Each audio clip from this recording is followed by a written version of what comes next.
സാമ്പത്തിക രംഗത്തും സംരംഭങ്ങൾ നടത്തിക്കൊണ്ടുപോകുന്ന ഈ അവസ്ഥയിലും നമുക്ക് പലവിധ തിരിച്ചടികളും തുടർച്ചയായി വന്നുകൊണ്ടിരിക്കുന്ന ഈ സമയത്ത് ചില കാര്യങ്ങൾ ബിസിനസ്സുകാരാണെങ്കിലും അല്ലാത്തവരാണെങ്കിലും സാമ്പത്തിക സൂക്ഷ്മതയുടെ ഭാഗമായിട്ട് നമ്മൾ ശ്രദ്ധിച്ചാൽ നല്ലതാകും എന്ന തോന്നലിലാണ് ഈ വീഡിയോ. അതിലേറ്റവും പ്രധാനപ്പെട്ട ഒന്ന്, കൂടിയ പലിശയ്ക്ക് കടം വാങ്ങിയിട്ട് നമ്മൾ സംരംഭമോ കൊച്ചു കച്ചവടമോ നടത്തുമ്പോൾ വലിയ അപകടം വരുന്നു എന്നുള്ളതാണ്. അതിൻ്റെ ലാഭവും അതുപോലെ തന്നെ അതിൻ്റെ അധ്വാന ശേഷിയിലൂടെ ഉണ്ടാകുന്ന എല്ലാ ബെനിഫിറ്റും ഈ പലിശ കൊടുത്ത് വീട്ടാൻ വേണ്ടി നമ്മൾ അത്യധ്വാനം ചെയ്യേണ്ടി വരും എന്നത് മാത്രമല്ല, ഇങ്ങനെ കൂടിയ പലിശയ്ക്ക് നമ്മൾ ഡെഡ് ഇൻവെസ്റ്റ്മെൻറ്റാണ് വാങ്ങുന്നതെങ്കിൽ, വീട് പോലെ വാഹനം പോലെയുള്ള കാര്യങ്ങളാണ് വാങ്ങുന്നതെങ്കിൽ അത് ഇതിനേക്കാൾ വലിയ അപകടത്തിൽ ചെന്ന് ചാടും. ഉദാഹരണത്തിന് ഒരു 3-4 ലക്ഷം രൂപയുടെ ഒരു കാറ് നമ്മൾ ഒന്നും ഉപയോഗിക്കാതെ പോർച്ചിൽ നിർത്തിയിടാൻ തന്നെ റെഡി ക്യാഷ് കൊടുത്ത് വാങ്ങിയതാണെങ്കിലും 5000 രൂപ നമുക്ക് പോക്കറ്റിൽ നിന്ന് പോകും ഒരു മാസം.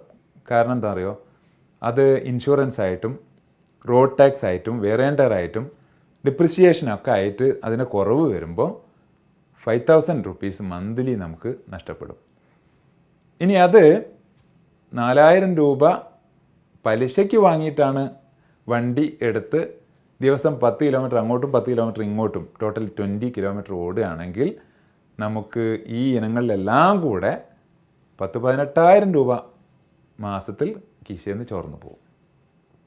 ഇത്തരത്തിലുള്ള ഡെഡ് ഇൻവെസ്റ്റ്മെൻറ്റ് ആണെങ്കിൽ ഇത്രയും അപകടം, ഇനി കൊച്ചു കച്ചവടമാണെങ്കിൽ അതിൻ്റേതായ അപകടം എന്ന് മനസ്സിലാക്കിക്കൊണ്ടേ നമ്മൾ കൂടിയ പലിശയ്ക്കുള്ള കടങ്ങൾ വാങ്ങിയിട്ട് ഇതൊക്കെ ഉപയോഗിക്കാവൂ എന്നതാണ് ഒന്നാമത്തെ പ്രധാനപ്പെട്ട ഒരു കാര്യം. അതുപോലെ നമ്മൾ പ്രത്യേകമായി ഓർക്കേണ്ട ഒരു കാര്യം, നമ്മുടെ ശേഷിപ്പ്, ബാക്കിയിരിപ്പ്, ഒരു മാസത്തിൽ ചെലവിട്ടതിന് ശേഷം എന്തെങ്കിലും ബാക്കിയാവുക എന്നുള്ളത് ആർക്കും സാധ്യമല്ല. അതുകൊണ്ട് ചിലവാക്കുന്നതിന് മുമ്പേ നമുക്കെന്ത് ബാക്കി നീക്കിയിരിക്കണം, സേവിങ്സിലേക്ക് മാറ്റണം എന്ന് നമ്മൾ ആലോചിക്കണം. അതുപോലെ മറ്റൊരു പ്രധാനപ്പെട്ട കാര്യം, കടം കൊടുക്കുമ്പോൾ, ഏറ്റവും അടുത്ത ആളുകൾക്ക് നമ്മൾ കടം കൊടുക്കുമ്പോൾ നമ്മുടെ ബന്ധവും പോയി പൈസയും പോയി എന്ന് പലരും പറയാറുണ്ട്. ഇത്തരത്തിലൊക്കെയുള്ള ഒരു സൂക്ഷ്മത നമുക്ക് നല്ലതാണ്. അതുപോലെ പണവായ്പകൾക്ക് വേണ്ടിയിട്ട് നമ്മൾ ഗ്യാരണ്ടി നിന്ന് കൊടുക്കുമ്പോഴും ഒരു നിതാന്ത ജാഗ്രത ആ കാര്യത്തിൽ നമുക്കുണ്ടാവണം. ആളുകളോട് പണം ചോദിക്കുക എന്നുള്ളത് പലർക്കും ശീലമാണ്. പക്ഷേ അവരോടൊക്കെ, പണക്കാരോടൊക്കെ നമ്മൾ ആശയങ്ങളോ പുതിയ കച്ചവട തന്ത്രങ്ങളോ സംരംഭത്തിലേക്ക് അവർക്കുള്ള ഉപദേശങ്ങളൊക്കെ ചോദിച്ചാൽ പലപ്പോഴും ഉപദേശങ്ങളും കിട്ടും, ഐഡിയകൾ കിട്ടും, ചിലപ്പോൾ അവർക്ക് നല്ലതാണെന്ന് തോന്നിയാൽ ഫണ്ടും കിട്ടും എന്ന ഒരുപാട് ഉദാഹരണങ്ങൾ നമുക്ക് മനസ്സിലാവും. ബാക്കി വരുന്ന പണം, സേവ് ചെയ്ത പണം ഒരുപാട് കാലത്തേക്ക് ഇങ്ങനെ വെറുതെ വെച്ചുകൊണ്ടിരുന്നാൽ വിത്ത് സൂക്ഷിച്ച് കേടാവുന്നത് പോലെ ആയിപ്പോവും. അപ്പോൾ അതിനെ റീഇൻവെസ്റ്റ് ചെയ്യാനും ഏറ്റവും ഫലപ്രദമായിട്ട് ഏണിങ്സ് തരുന്നിടത്തേക്ക് അതിനെ നിക്ഷേപിക്കാനും നമുക്ക് സാധിക്കേണ്ടതുണ്ട് ഈ സമയത്ത്. അതുപോലെ പണം അലസമായിട്ട് എവിടേക്കെങ്കിലും ഇട്ടു പോവുക, നമ്മളതിനെ കാര്യക്ഷമമായിട്ട് അതിനെ ഉപയോഗിക്കാതിരിക്കുക എന്നുള്ളത് വലിയൊരു അപാകതയായിരിക്കും. ഈ സമയത്ത് പ്രത്യേകിച്ചും കുറഞ്ഞ വിലയ്ക്ക് വാങ്ങിയെടുക്കുന്ന സാധനങ്ങൾ കൂടിയ വിലയുള്ള ആ സമയത്ത് വിറ്റ് പോകാനുള്ള ഒരു തന്ത്രപരമായ നീക്കം തന്നെയാണ് ബിസിനസ്സിൽ ലാഭം ഉണ്ടാക്കുക എന്നത് പ്രത്യേകം ഓർക്കേണ്ട ഒരു കാര്യമാണ്. പ്രതീക്ഷ, അതുപോലെ തന്നെ വാഗ്ദാനത്തിന് പുറത്ത് നമുക്ക് പൈസ തരാമെന്ന് ഒരാൾ പറഞ്ഞാൽ, അല്ലെങ്കിൽ ലോണ് കിട്ടുമെന്നുള്ള പ്രതീക്ഷയിൽ നമ്മളത് ചെലവിട്ടുകൊണ്ടിരുന്നാൽ നമ്മൾ അപകടത്തിൽ പോകാനാണ് എപ്പോഴും സാധ്യത എന്ന് നമ്മൾ മനസ്സിലാക്കണം. അതുപോലെ അധിക പണം നമ്മുടെ കയ്യിലുണ്ടെങ്കിൽ, നമ്മുടെ പേഴ്സിലുണ്ടെങ്കിൽ, ഏറ്റവും എളുപ്പത്തിൽ ATM കാർഡിൽ എടുക്കാൻ പറ്റുന്ന രൂപത്തിലാണെങ്കിൽ അതൊക്കെ തീർന്നു പോകുക എന്നുള്ളത് മനുഷ്യൻ്റെ ഒരു സ്വാഭാവിക രീതിയാണ്. അതുകൊണ്ട് തന്നെ അത്യാവശ്യ പണം എന്നുള്ളതായിരിക്കണം. ഏറ്റവും എളുപ്പത്തിൽ കിട്ടുന്നതൊക്കെ അത്യാവശ്യ പണം, നമുക്ക് ആവശ്യത്തിനുള്ള പണം എന്നതേ കയ്യിൽ വെക്കാൻ പാടുള്ളൂ എന്നതാണ് ഒരു നിയമം.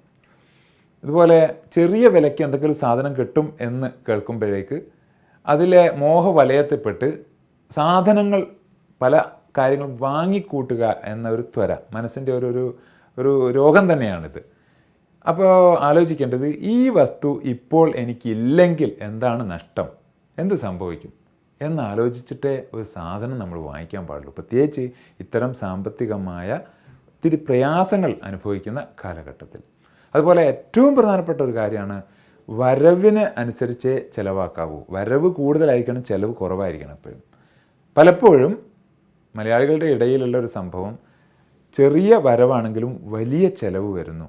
അങ്ങനെ നഷ്ടത്തിലും കഷ്ടത്തിലും കടത്തിലും പോയി വീഴുന്നു എന്നുള്ളതാണ് ഇവിടെ ശ്രദ്ധിക്കാനുള്ള പ്രധാനപ്പെട്ട ഒരു കാര്യം തന്നെയാണിത്. അതുപോലെ ലോങ് ടേമിലേക്കുള്ള പ്ലാനിങ്ങും ഷോർട്ട് ടേമിലേക്കുള്ള ആസൂത്രണവും ഒരുമിച്ചായിരിക്കണം നമ്മൾ കാണേണ്ടത്. കാരണം ഉള്ള പൈസ എല്ലാം എടുത്തിട്ട് ഒരു അസറ്റ് നമ്മൾ വാങ്ങി വെച്ച് നാളെ പട്ടിണി കിടക്കാൻ പറ്റില്ല. അതുപോലെ തന്നെ ഇന്ന് എങ്ങനെയെങ്കിലും കഴിയാം, നാളെ അടുത്ത മാസം അടുത്ത കൊല്ലം അപ്പം നോക്കാം എന്ന് പറയുന്ന രീതിയും പറ്റില്ല. ഇത് രണ്ടിനും ഇടയ്ക്ക് രണ്ടിനെയും ശ്രദ്ധിച്ചുകൊണ്ടുള്ള ഒരു നീക്കുപോക്ക്, ഒരു നീക്കവും ആസൂത്രണമാണ് വിജയിക്കാൻ പോകുന്നത് എന്നത് നമ്മൾ മനസ്സിലാക്കുക തന്നെ വേണം. അതുപോലെ തന്നെ എക്സ്പെൻസ് ചെയ്യാൻ വേണ്ടിയിട്ടുള്ള ഒരു ചെറിയ അക്കൗണ്ടോ ഒരു നീക്കിയിരിപ്പോ എപ്പോഴും നമുക്ക് സുരക്ഷിതത്വം തരും. അതുപോലെ സുരക്ഷാ പ്ലാനുകൾ, ഇൻഷുറൻസ് പോലെയുള്ള ഗവൺമെൻറ് അപ്രൂവ്ഡ് ആയിട്ടുള്ള സുരക്ഷാ പ്ലാനുകൾ നമ്മൾ വേണ്ട വിധം ഉപയോഗിക്കേണ്ട ഒരു കാലഘട്ടം കൂടിയാണ് ഇത്തരം ഘട്ടങ്ങളെന്ന് നമ്മൾ മനസ്സിലാക്കുക.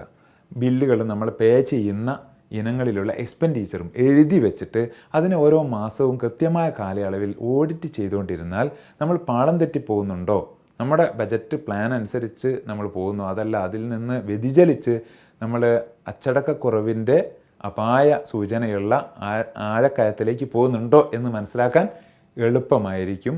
അതുപോലെ എമർജൻസി സമയം, ഇപ്പോൾ വാഹനം കേടുപാടാവുന്നത്, അതുപോലെ ഹോസ്പിറ്റലിൽ അഡ്മിറ്റ് ചെയ്യപ്പെടേണ്ടി വരുന്നത്, പെട്ടെന്ന് പൊടുന്നതിനുള്ള ജോലിയും നഷ്ടപ്പെടുന്നത്, ഇത്തരം ഘട്ടങ്ങളൊക്കെ സാമ്പത്തികമായി ഞെരുക്കം അനുഭവിക്കുന്ന കാലഘട്ടത്തിൽ അടിക്കടി ചിലപ്പോൾ പ്രയാസങ്ങൾ വന്നുകൊണ്ടിരിക്കാം.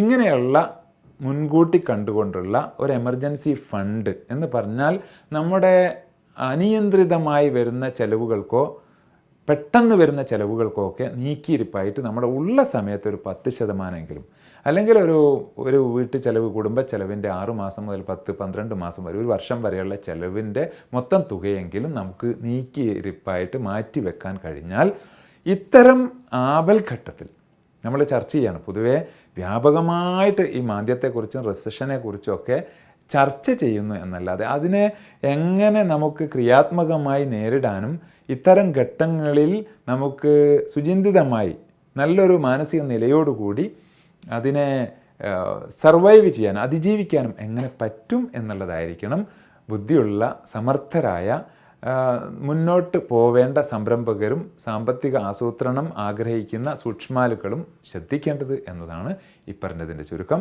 ഇങ്ങനെ ഈ കെടുതികളിലും പ്രയാസങ്ങളിലും മറ്റുള്ളവർക്ക് കൂടി ഗുണപ്രദമാകുന്ന ഇത്തരം മാതൃകകൾ നമ്മുടെ ജീവിതത്തിൽ ഉണ്ടാക്കിയെടുക്കാൻ നമുക്ക് ശ്രദ്ധിക്കാം.